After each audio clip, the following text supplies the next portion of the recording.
মালয়েশিয়ার প্রধানমন্ত্রী আনোয়ার ইব্রাহিমের বাংলাদেশের সাম্প্রতিক সফর স্বল্প সময়ের জন্য হলেও এটি বেশ গুরুত্বপূর্ণ ছিল, বিশেষ করে সংকটময় পরিস্থিতিতে যে সকল বাংলাদেশি মালয়েশিয়া যেতে পারেনি তাদের ক্ষেত্রে ইতিবাচক সিদ্ধান্ত এসেছে। আনোয়ার ইব্রাহিম জানান, তার সরকার প্রথম ধাপে 18,000 বাংলাদেশি শ্রমিকের মালয়েশিয়া প্রবেশের বিষয়ে অবিলম্বে মনোযোগ দেবে। বাংলাদেশের অন্তর্বর্তীকালীন সরকারের প্রধান উপদেষ্টা ডক্টর মোহাম্মদ ইউনূসের সাথে মালয়েশিয়ার প্রধানমন্ত্রী আনোয়ার ইব্রাহিমের সাম্প্রতিক এই সাক্ষাতের গুরুত্বপূর্ণ বিষয় নিয়ে সাজানো হয়েছে আজকের এই ভিডিওটি। প্রায় এক দশক পর মালয়েশিয়ার কোনো প্রধানমন্ত্রী বাংলাদেশ সফর করছেন। সর্বশেষ 2013 সালের নভেম্বরে সরকারি সফরে ঢাকা এসেছিলেন মালয়েশিয়ার তৎকালীন প্রধানমন্ত্রী নাজিব রাজাক। গত শুক্রবার প্রধান উপদেষ্টা অধ্যাপক মোহাম্মদ ইউনূসের সঙ্গে যৌথ সংবাদ সম্মেলনে মালয়েশিয়ার প্রধানমন্ত্রী আনোয়ার ইব্রাহিম বলেন, মানুষের মর্যাদা রক্ষায় ডক্টর ইউনূসের ভূমিকা আমরা জানি, তাকে ব্যক্তিগতভাবে আমি চিনি, তাই তার উপর ভরসা রাখছি।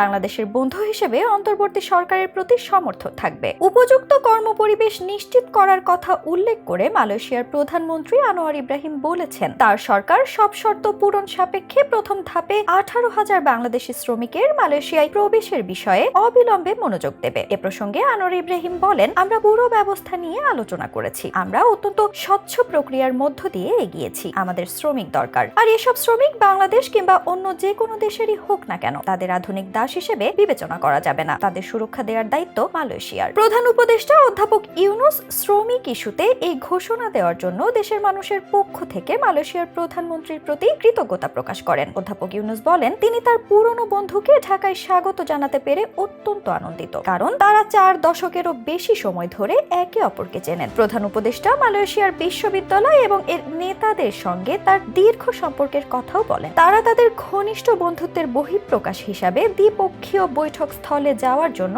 একই গাড়িতে ওঠেন। দ্বিপক্ষীয় বৈঠকে তারা রাজনৈতিক, বাণিজ্যিক ও বিনিয়োগ এই 3টি মূল ক্ষেত্র নিয়ে আলোচনা করেন। অর্থনৈতিক, রাজনৈতিক, বাণিজ্য ও বিনিয়োগ, শিক্ষা, প্রযুক্তি ও মানব সম্পদ উন্নয়ন, জনশক্তি রপ্তানি, উচ্চশিক্ষা সহায়তা, যোগাযোগ, অবকাঠামো উন্নয়ন, প্রতিরক্ষা প্রতিযোগিতা সহ পারস্পরিক স্বার্থ সংশ্লিষ্ট বিষয়গুলো তুলে ধরা হয় বৈঠকে। এছাড়া রোহিঙ্গা ইস্যু নিয়ে কথা হয় তাদের। 2025 সালের জানুয়ারি থেকে মালয়েশিয়া আসিয়ানের পরবর্তী চেয়ারম্যান হতে যাচ্ছে। বৈঠকে আঞ্চলিক সহযোগিতার ক্ষেত্রে আসিয়ানে বাংলাদেশের সেক্টরাল ডায়ালগ পার্টনার হওয়ার বিষয়টিও বিশেষভাবে উত্থাপন করা হয়। মালয়েশিয়া বাংলাদেশে 8ম বৃহত্তম বিনিয়োগকারী দেশ। রাষ্ট্রীয় মালিকানাধীন বেশ কয়েকটি কোম্পানি সহ মালয়েশিয়ার কোম্পানিগুলো বাংলাদেশে $5 বিলিয়ন বেশি বিনিয়োগ করেছে এবং এখন শিক্ষা সহ আরো বিনিয়োগ করতে ইচ্ছুক। দ্য বিজনেস স্ট্যান্ডার্ড পত্রিকার এক রিপোর্টে দেখা যায়, এই বছরের মে মাসে সর্বোচ্চ সংখ্যক বাংলাদেশি কর্মী নিয়েছে মালয়েশিয়া, অবিশ্বাস্যভাবে যেটা সৌদি ও ওমানের থেকেও বেশি। জনশক্তি কর্মসংস্থান ও প্রশিক্ষণ ব্যুরোর তথ্য অনুযায়ী 3.5 বছরের বিরতির পর গত বছরের অগস্ট থেকে ফের বাংলাদেশি কর্মী নেওয়া শুরু করেছে মালয়েশিয়া। এরপর থেকে চলতি বছরের মে মাসে 35,190 জন কর্মী নিয়েছে দেশটি। একই সময়ে সৌদি আরব মে মাসে বাংলাদেশ থেকে 29,667 জন কর্মী নিয়েছে। সংশ্লিষ্ট কর্মকর্তারা বলছেন, তেল সমৃদ্ধ উপসাগরীয় দেশগুলোর তুলনায় মালয়েশিয়া তুলনামূলক ভালো বেতন কাঠামো দেয়ায় দেশটিতে বেশি সংখ্যক কর্মী যাচ্ছেন। লোভনীয় বেতনের পাশাপাশি মালয়েশিয়ার আবহাওয়াটা অনেকটা বাংলাদেশের মতোই। এই আবহাওয়া বাংলাদেশি কর্মীদের দেশটিতে যাওয়ার আগ্রহের পেছনে আরেকটি কারণ বলে জানিয়েছেন তারা। Bangladesh association of international recruiting এজেন্সির যুগ্ম সম্পাদক মোহাম্মদ টিপু সুলতান বিজনেস স্ট্যান্ডার্ড পত্রিকাতে দেয়া এক সাক্ষাৎকারে বলেন, সৌদি আরবে একজন বাংলাদেশি শ্রমিক সর্বনিম্ন বেতন পান 800 থেকে 1000 সৌদি রিয়াল, সেখানে আর মালয়েশিয়ার সর্বনিম্ন বেতন 1500 মালয়েশিয়ান রিঙ্গিত বা 35,000 টাকা। তাই স্বাভাবিকভাবেই মালয়েশিয়ার শ্রমবাজার চালু হওয়ার পর বাংলাদেশি কর্মীরা এখন সেদিকে ঝুঁকছেন। এদিকে মালয়েশিয়ার প্রধানমন্ত্রী সাম্প্রতিক সফর নিয়ে পররাষ্ট্র বিষয়ক